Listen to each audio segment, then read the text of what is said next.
1965 में Sahara desert के ऊपर से एक स्पेस क्राफ्ट गुजर रहा था। इसमें बैठे दो एस्ट्रोनॉट्स बड़ी हैरानी से जमीन की तरफ देख रहे थे। उनको सहारा के बीचों बीच एक ऐसी चीज नजर आ चुकी थी जिस पर यकीन लाना काफी मुश्किल था। ये दोनों एस्ट्रोनॉट्स जेम्स मैकडेविट और एडवर्ड वाइट थे, जिन्होंने रेत से भरे रेगिस्तान में एक बहुत बड़ी इंसानी आंख जैसा स्ट्रक्चर देखा। हैरत अंगेज तौर पे इसके बीच में इंसानी आंख जैसी एक पुतली भी मौजूद थी। जेम टीवी की वीडियोस में एक बार फिर से खुशामदीद। नाजरीन, इस आंख की लंबाई 265 किलोमीटर और चौड़ाई 70 किलोमीटर है।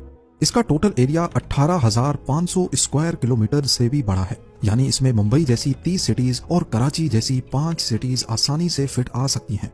जबकि इसकी पुतली, जो कि एक परफेक्ट गोल शेप में है, इसका डायामीटर 40 किलोमीटर है। इतने बड़े इस अनोखे और मिस्टीरियस स्ट्रक्चर को सिर्फ स्पेस से ही देखा जा सकता है और ये आई ऑफ सहारा या फिर रिचर्ड स्ट्रक्चर के नाम से पहचाना जाता है।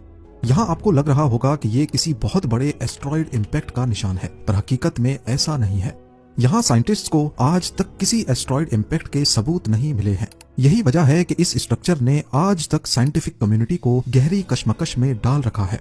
हजारों मील तक फैले रेगिस्तान में ये अनोखा और परफेक्ट गोल स्ट्रक्चर आखिर पैदा कैसे हुआ, ये तो हमें नहीं मालूम, लेकिन हिस्टोरियंस ने इतिहास में खो जाने वाले एटलांटिस शहर का जो नक्शा बयान किया है वो आई ऑफ सहारा से काफी मिलता जुलता है। सिर्फ एक दो नहीं, बल्कि एटलांटिस के दर्जनों नक्शे ये बयान करते हैं कि ये बहुत एडवांस्ड सिविलाइजेशन थी, जिनके शहर रिंग शेप में बने थे और हर रिंग एक दूसरे से ब्रिज के जरिए कनेक्टेड थी, जिनके नीचे समंदर का पानी गुजरता था। आई ऑफ सहारा की शेप और बयान किए गए एटलांटिस में काफी सिमिलरिटीज देखी गई हैं। रही बात इसकी लोकेशन की, तो 2500 साल पहले ग्रीक हिस्टोरियन हेरोडोटस ने उस वक्त की दुनिया का नक्शा बनाया था। उसमें अफ्रीका के वेस्ट में एटलांटीज नाम का कोई शहर मेंशन है। इस मैप को आज के वर्ल्ड मैप से मैच किया जाए तो एटलांटी की लोकेशन ठीक रिचर्ड स्ट्रक्चर की लोकेशन से मैच करती है।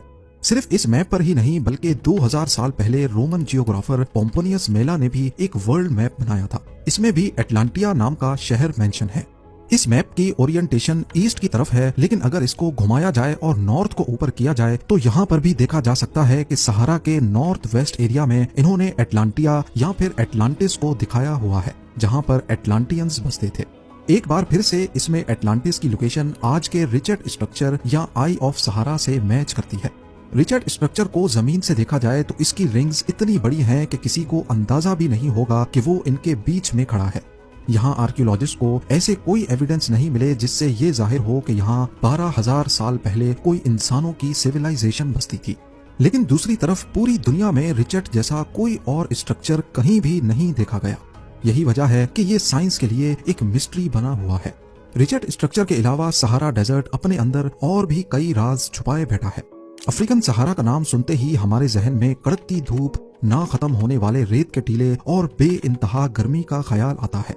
लेकिन सहारा डेजर्ट जितना ऊपर से खुश्क दिखता है, इसने अर्थ की हिस्ट्री में उतना ही ग्रीन पीरियड देखा है। इस रेगिस्तान का total area 90 lakh square kilometres पर फैला हुआ है, यानी कि पूरे यूनाइटेड स्टेट्स ऑफ अमेरिका या फिर पूरे यूरोप जितना।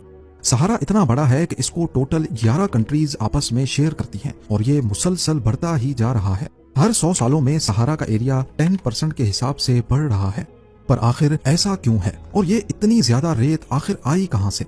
इस डेजर्ट का सबसे दिलकश मंजर इजिप्ट में मौजूद व्हाइट डेजर्ट है, जो दिन के टाइम पर आर्कटिक रीजन का लुक देता है। इसकी व्हाइट रेत और बीच में बने सफेद लाइमस्टोन की फॉर्मेशंस देखकर ऐसा मालूम होता है कि इनको किसी ने खास इस शेप में बनाया है, लेकिन असल में हजारों करोड़ों